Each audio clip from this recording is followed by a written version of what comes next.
যুক্তরাষ্ট্রের অনুরোধ প্রত্যাখ্যান করেছে অস্ট্রিয়া।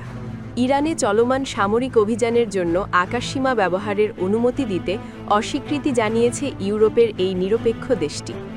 অস্ট্রিয়ার প্রতিরক্ষা মন্ত্রণালয় জানিয়েছে, ওয়াশিংটন থেকে কয়েকটি অনুরোধ এসেছিল, কিন্তু দেশটির দ্বিতীয় বিশ্বযুদ্ধোত্তর নিরপেক্ষতা আইনের কারণে সবগুলোই প্রত্যাখ্যান করা হয়েছে।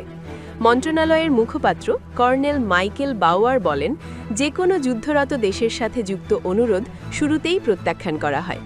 ১৯৫৫ সাল থেকে অস্ট্রিয়া সামরিক নিরপেক্ষতা বজায় রাখছে। এ কারণে তারা কোনো পক্ষকে সামরিক সহায়তা দেয় না। দেশটি জানিয়েছে, সব অনুরোধ কেস বাই কেস বিবেচনা করা হয়, তবে যুদ্ধ সংশ্লিষ্ট কোনো অনুরোধ মঞ্জুর করা হয় না। এর আগে স্পেন, ইতালি ও সুইজারল্যান্ড সহ একাধিক ইউরোপীয় দেশও যুক্তরাষ্ট্রের অনুরূপ অনুরোধ প্রত্যাখ্যান বা সীমিত করেছে।